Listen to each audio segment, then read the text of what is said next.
Oferecimento Bank Boston. Simplesmente primeira classe. Jornal da Globo, com Ana Paula Padrão.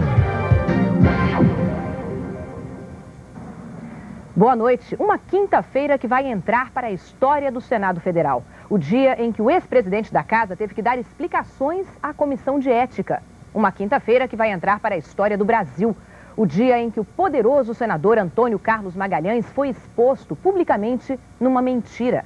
Depois de negar várias vezes, a CM confessou ter visto a lista com os votos secretos da cassação de Luiz Estevão, mas argumentou que não mandou produzi-la. Poucos acreditaram nele. O senador José Roberto Arruda avisa que vai provar que a ordem para quebrar o sigilo do painel veio sim de Antônio Carlos Magalhães. E você vai ver também no Jornal da Globo. Exclusivo, nem a cadeia segura o juiz aposentado Nicolau dos Santos Neto. Mesmo preso, ele negociou o apartamento de Miami e carros importados que seriam usados para cobrir o rombo do TRT paulista. A esfinge fala. O presidente do Banco Central, Armínio Fraga, dá entrevista para acalmar os mercados e diz que o Brasil não vai naufragar na crise argentina. Serviço militar obrigatório, mas nem tanto. No Paraná, jovens pagam R$200 para conseguir dispensa do alistamento no Exército. Tem emprego na linha. Empresas de telemarketing contratam funcionários. Em todo o país, 90 mil vagas serão abertas até o fim do ano. A gente volta já já, em 30 segundos. Bom, eu queria avisar pra você que quer me ligar. Uso 23. É mais simples, mais fácil. Não tem que ficar decorando um monte de número. Você tá falando com quem, Thiago? Com as minhas milhares de fãs. Então eu queria aproveitar e avisar as minhas milhões de fãs que em qualquer lugar que vocês estiverem, também usem o 23. Fica muito mais descomplicado. Milhões? Bom, contando minha mãe, minha tia, minha avó, minha prima, Dona Odete do cafezinho. Dona Odete. De qualquer lugar para qualquer lugar, Disque 23.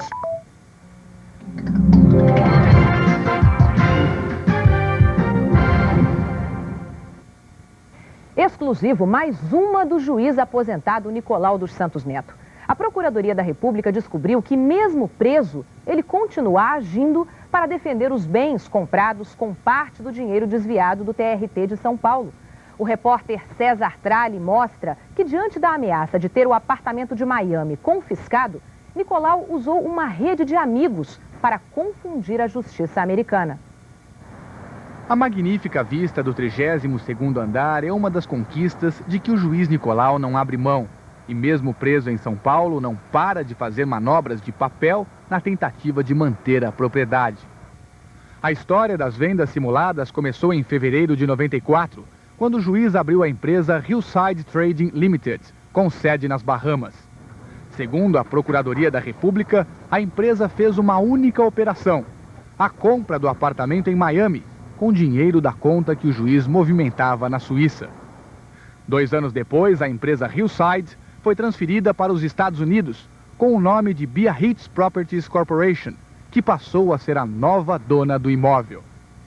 Logo depois que o escândalo do TRT estourou, o apartamento mudou da Biarritz para a empresa Stedman Properties Corporation, que, segundo o Ministério Público, também pertenceu ao juiz Nicolau. A última manobra acaba de ser descoberta. Este documento, que veio da justiça americana, mostra que o apartamento não é mais da Stedman. Pertence agora a uma outra empresa, com sede no Panamá. É a 4ª vez, portanto, que o imóvel muda de dono, só que sem sair das mãos do juiz Nicolau. O documento registrado num cartório de Montevidéu comprova: a Stedman foi comprada pela Chester International Management Corporation, que levou junto o único bem da empresa, o apartamento de Miami. Outro documento do mesmo cartório revela quem é, no papel, o atual dono do imóvel, o argentino Adolfo Bartra. Encontramos Adolfo Bartra em Ciudad del Este, no Paraguai. Ele se diz importador de produtos eletrônicos. Sobre a propriedade da empresa e do apartamento, desconversa. Eu não sei como você tem a informação, quem que fala, tá entendendo? Adolfo Bartra nomeou um procurador para representar a empresa Chester. Segundo o documento paraguaio, o procurador é Diogo Talocchi, um velho conhecido do juiz. Uma semana antes da rendição de Nicolau, Talocchi assumiu a propriedade do Porsche do juiz, o outro bem que a Procuradoria da República tenta agora recuperar. Todas essas operações já estão sendo desmascaradas e ele não terá o sucesso que pretende. Diogo Talocchi terá de explicar à Receita Federal de onde vem o dinheiro para manter o padrão de vida que ostenta. A casa onde mora, no bairro do Morumbi, em São Paulo, vale R$1 milhão. Um dos funcionários informa. Para onde ele foi? Mas a câmera flagra o amigo de Nicolau na piscina de casa, aproveitando o sol da manhã. Os advogados americanos que cuidam dos interesses brasileiros no caso dão como certo o confisco do apartamento de Miami, apesar das manobras de Nicolau. O processo deve terminar em 6 meses. Você vai ver ainda nesta edição as verdades e mentiras do depoimento do senador Antônio Carlos Magalhães. O depoimento complica a vida de ACM. E no próximo bloco, as empresas de telemarketing abrem 90 mil vagas. É a multiplicação dos call centers.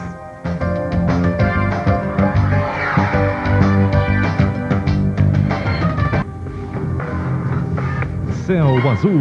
Well, now it takes more than a robin to make the winter go, and it takes 2 lips of fire to melt away the snow. I said, Céu Azul, filme que deu a Jessica Lange o Oscar de melhor atriz, com Tommy Lee Jones e Chris O'Donnell. Neste sábado, depois de Zorra Total, em Supercine.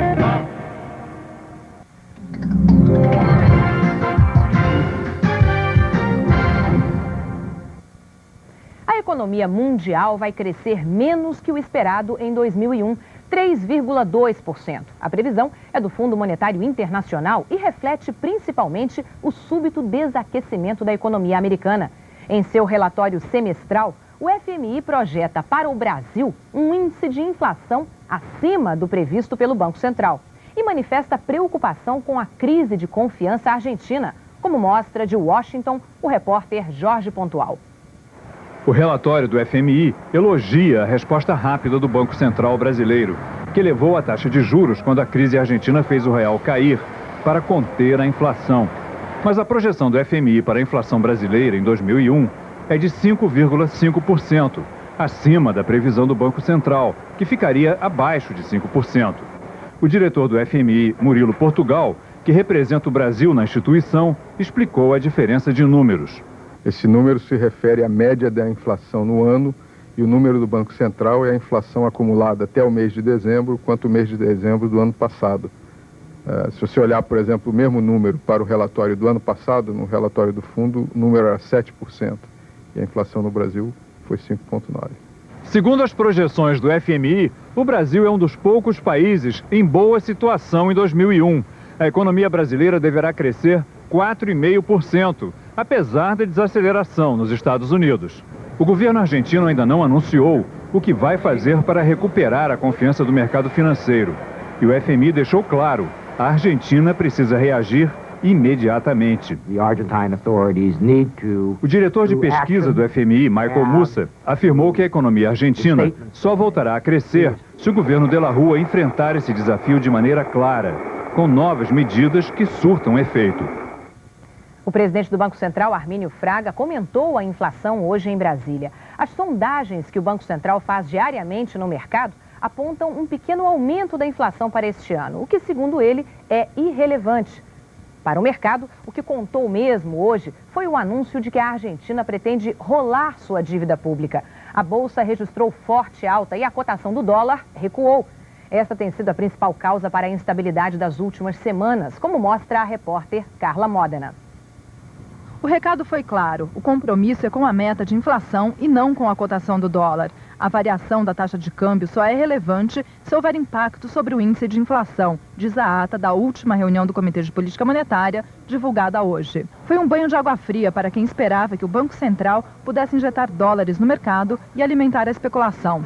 Pouco depois, o presidente do Banco Central deu entrevista coletiva. Garantiu que o Brasil está preparado para enfrentar crises externas. Nós fizemos um investimento muito grande ao longo dos últimos anos em reforçar as bases da nossa economia e esse investimento agora vai nos render na medida em que nós temos condições de atravessar essa situação de turbulência. Outra notícia trouxe mais tranquilidade aos investidores. Estamos cumprindo com folga a determinação de gastar menos do que se arrecada. As contas públicas fecharam o primeiro trimestre com desempenho 50% acima do programado. Sinal de que o Brasil está conseguindo fazer a lição de casa. Gastar menos e arrecadar mais é a principal obrigação dos países emergentes quando está em jogo a confiança do investidor. A Argentina não fez isso, mas hoje deu um importante passo no sentido de recuperar a credibilidade, voltar a crescer e honrar os seus compromissos. A equipe econômica da Argentina confirmou que estuda aumentar o prazo para pagar o que deve. A notícia foi recebida com euforia no Brasil. A Bolsa de Valores de São Paulo encerrou com forte alta, 4,2%. E o câmbio, que só subia nos últimos dias, fechou em baixa, cotado a 2,242. Os analistas já interpretam o dia de hoje como uma inversão de ânimos. A perspectiva para a economia brasileira ainda continua positiva. É só resolver esses problemas de curto prazo que nós vamos retomar esse círculo virtuoso que o país está. Mas a inflação está mesmo em alta. O índice geral de preços da Fundação Getúlio Vargas subiu para 1% em abril. No mês passado, o IGPM foi de 0,56%. O índice de preços ao consumidor, o IPC, subiu de 0,47% em março para 0,74% em abril. E o índice de preços no atacado passou de 0,65% em março para 1,24% em abril. Procura-se atendente de telemarketing. Este é o anúncio que mais se vê atualmente nos classificados de empregos. E não é para menos. Os call centers se diversificaram e não param de crescer. Até o fim do ano, mais 90 mil vozes vão engrossar o coro dos negócios por telefone em todo o país. A reportagem é de Wilson Kirsch. No princípio, era só o atendimento ao cliente. Alô, Jack Rosa, bom dia. Posso ligar? O sistema ainda é quase o mesmo, mas o cardápio de serviços está bem mais diversificado. Cartões de crédito, assinatura de revistas, assistência técnica, bloqueio de carros roubados. Tudo ao alcance de um telefonema. Por favor, aguarde um momento que nós estamos acionando a nossa equipe de rastreamento. A empresa que não pode ou não quer montar uma central como essa, terceiriza o serviço. Segundo a Associação Brasileira de Telemarketing, o negócio já movimenta 50 bilhões de reais por ano e deve crescer 30% em 2001. Com um número grande de linhas, as empresas estão podendo praticar essa venda por telefone, estão podendo praticar os negócios via internet e também é uma exigência do Código de Defesa do Consumidor que todas as empresas tenham um telefone de contato para um atendimento ao cliente. Negócio em alta, mais empregos no mercado. Já são 285 mil pessoas trabalhando nesse setor em todo o país. E até o fim do ano, devem ser criadas mais 90 mil novas vagas. Uma das maiores centrais do país, esta empresa de São Paulo fechou contrato com novos clientes e decidiu. Vai selecionar mais 7 mil funcionários até o fim do ano para atender os compromissos. Apareceu alguém agora pedindo emprego aqui? Provavelmente, se ele tiver o perfil desejado, nós vamos ter vagas a ele, com certeza. Para conseguir a vaga de atendente nessa empresa, é preciso ter segundo grau completo, conhecimento de informática e muita paciência. Ele nem sempre vai encontrar uma pessoa de bom humor do outro lado da linha. Muitas pessoas ligam estressadas mesmo, descontando toda a raiva nos operadores, mas dá para levar. Apesar destas contratações, o índice de desemprego medido pelo IBGE em março, nas 6 maiores regiões metropolitanas do país, foi maior que o de fevereiro. Ficou em 6,5% no mês passado, contra 5,7% em fevereiro. Ainda assim, para um mês de março, o índice é o menor desde 98.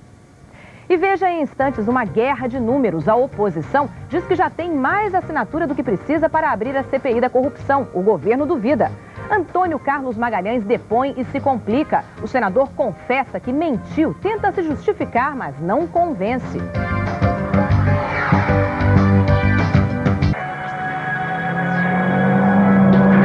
Humanos que são craques do gospel. Também está aqui Gilberto Miranda, um treinador de qualquer tipo de animal. Se é bicho, ele treina.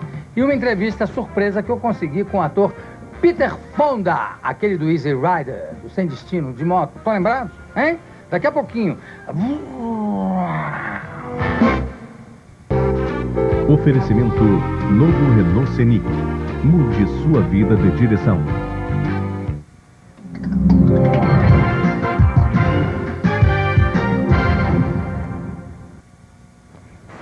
Horas explicando aos colegas senadores por que agiu como agiu.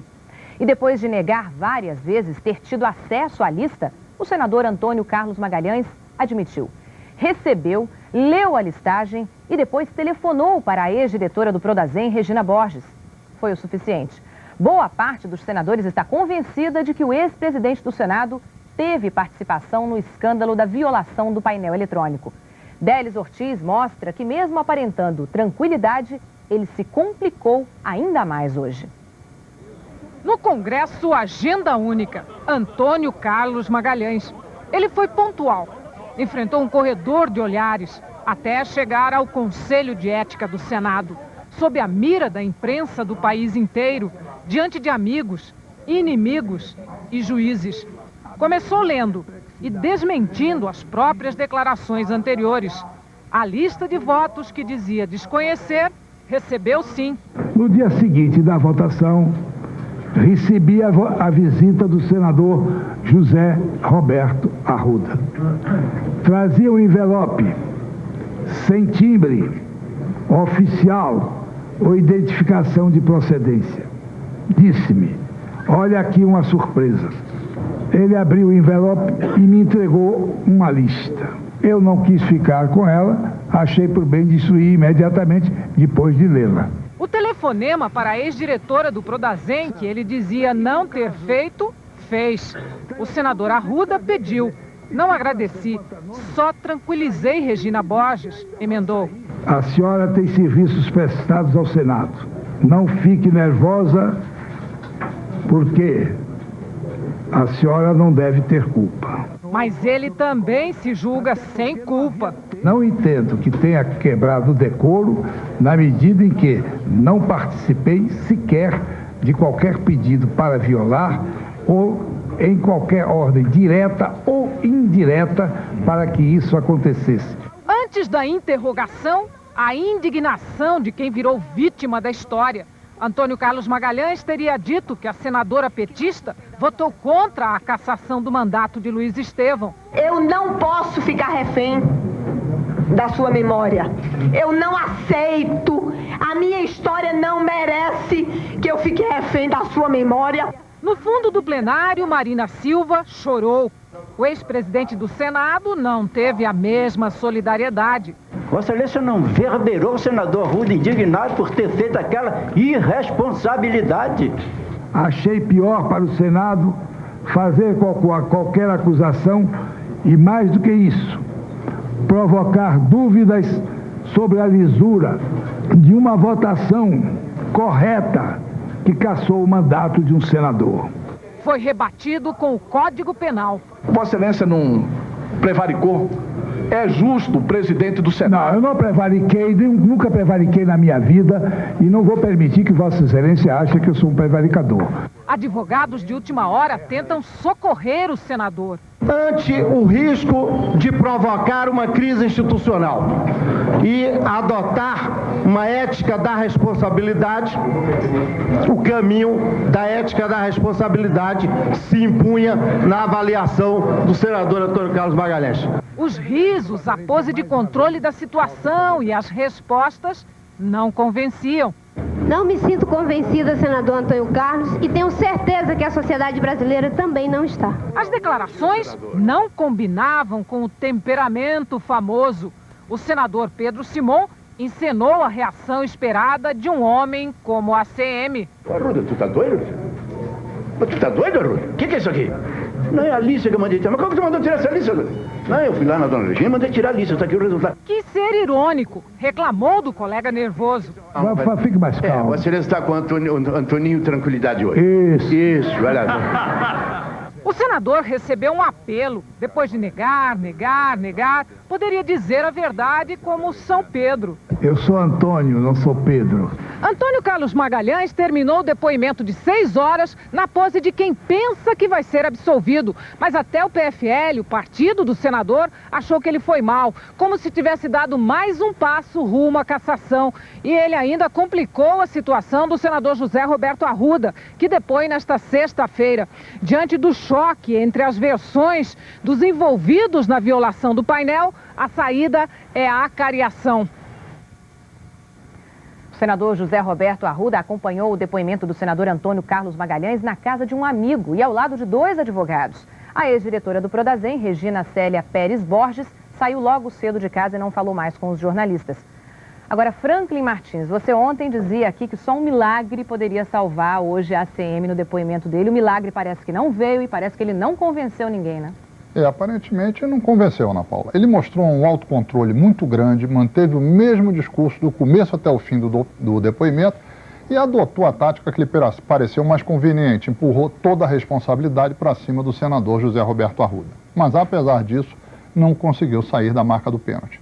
A verdade é que, como eu disse ontem, a situação de ACM estava tão complicada que ele precisava produzir um milagre hoje. Precisava dar um depoimento tão forte, tão consistente, que quebrasse a convicção generalizada no Senado de que está metido na violação do painel. E esse milagre ele não conseguiu produzir. A maioria dos senadores saiu da sessão do Conselho de Ética avaliando que o depoimento apresentou muitas contradições e buracos e deixou muitos pontos sem explicação. Agora, você sabe o que José Roberto Arruda, o senador, vai dizer no depoimento dele amanhã, não sabe?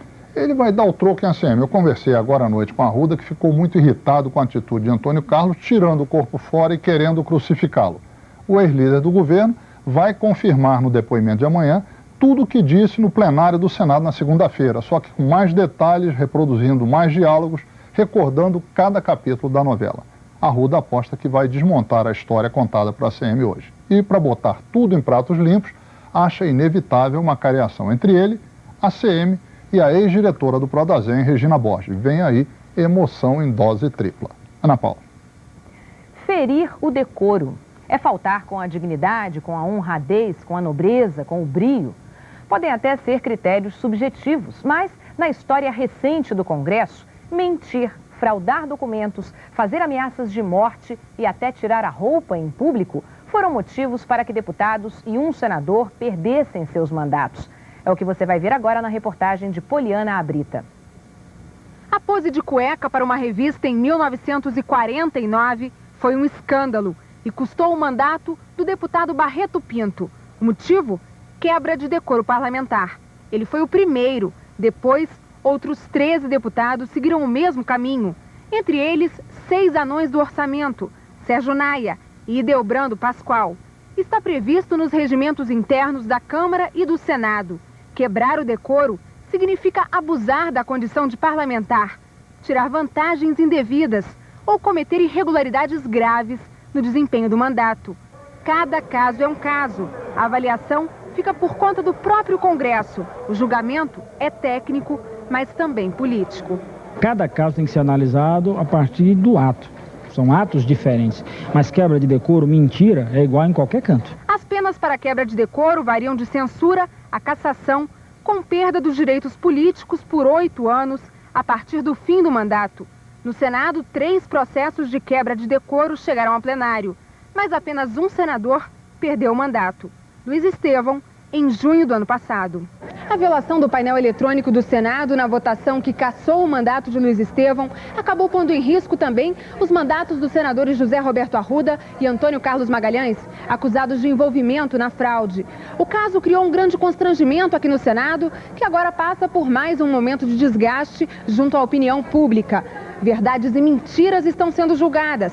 Para o Senado, não é fácil tomar uma decisão. Acho que os dois estão numa situação muito difícil, né? O que nós temos que julgar neste momento é o seguinte: se houve quebra de decoro, se é uma quebra grave de decoro, qual a punição que deve haver?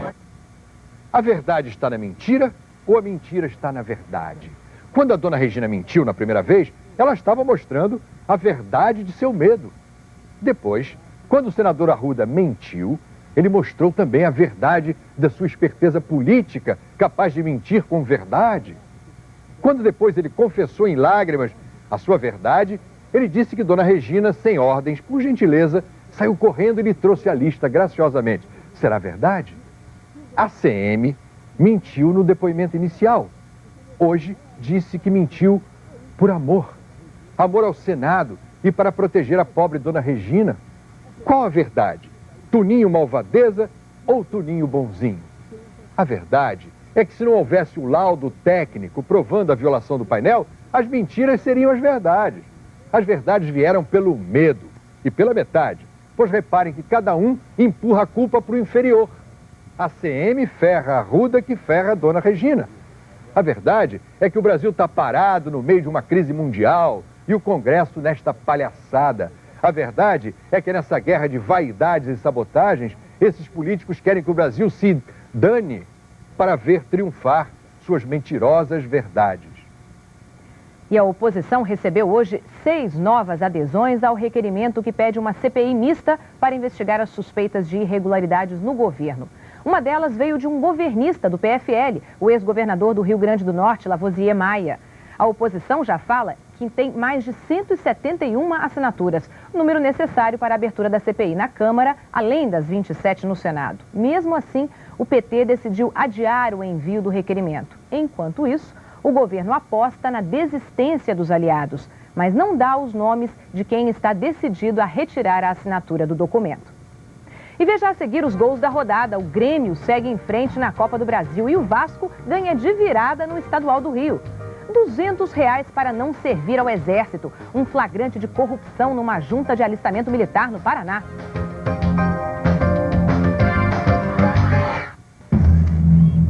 Globo Repórter, episódio inédito de Angel.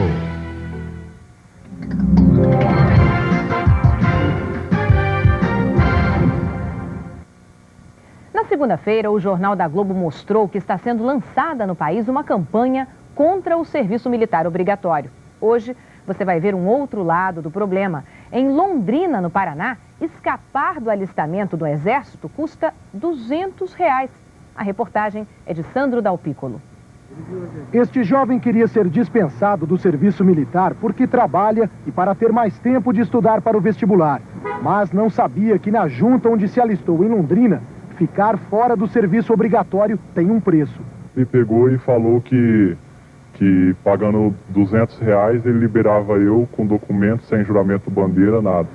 Quem falou isso para você? Foi o senhor que me atendeu lá. Com uma câmera escondida, o jovem voltou à junta do serviço militar. O atendente o encaminhou para falar com o secretário da junta, Gilberto Cardoso, um funcionário da prefeitura de Londrina, cedido ao Exército para cuidar do alistamento. Quando pediu a dispensa, a resposta foi objetiva. O funcionário tentou justificar o preço. Se você for fazer tiro de guerra, você vai gastar com transporte, com porta de capelo, vai ficar muito mais que R$200, além de levantar todo dia 4 horas da manhã. E se apressou em fechar o negócio. E dinheiro rapidinho antes de esquentar alguém, não gosto de mexer com dinheiro aqui. Agora outra coisa, fica pra você, certo? O jovem saiu da junta dispensado do serviço militar por excesso de contingente. O documento é assinado pelo secretário da junta. Procurado para falar sobre a cobrança, Gilberto Cardoso negou.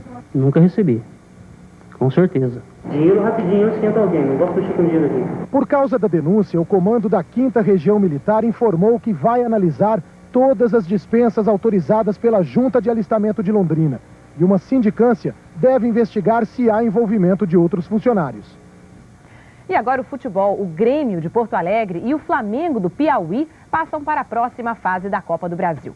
Romário, que ontem fez o gol da seleção brasileira, hoje fez mais 2 para o Vasco. Foi no Campeonato Estadual do Rio que abre os gols da noite.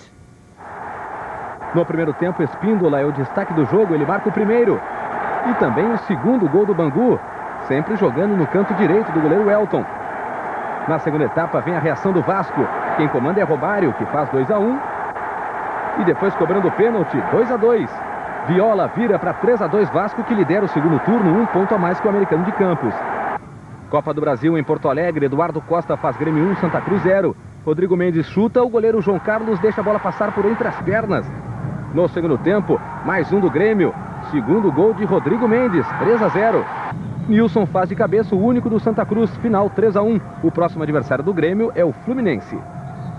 Em Belém, Remo e Ponte Preta, Zezinho desvia a cobrança de falta e Rosivaldo abre o placar para o time da casa. Agora é escanteio, Zezinho desvia de novo e o gol do zagueiro Ed Kleber. No segundo tempo, vem a reação da Ponte. Cabeçada na trave de Regis e Delmer desconta para 2-1. Marco Aurélio cobra o escanteio e Rodrigo empata o jogo, 2-2. Charles Guerreiro cruza e Maracanã dá a vitória para o Remo, 3-2. O jogo de volta será em Campinas no dia 9 de maio. No Recife, o Sport precisava vencer o Flamengo do Piauí por 3 gols de diferença, mas fez apenas um com Eduardo Marques. Flamengo do Piauí e Corinthians se enfrentam na próxima fase. O Jornal da Globo está terminando. Pela segunda vez nesta semana, todos os jornais do país vão dar destaque amanhã à crise no Senado. O senador Antônio Carlos Magalhães admitiu que recebeu a lista do senador José Roberto Arruda, que leu e destruiu o documento. Para ele foi o suficiente. Para os colegas, muito pouco. Amanhã a gente volta. Uma boa noite para você e até lá.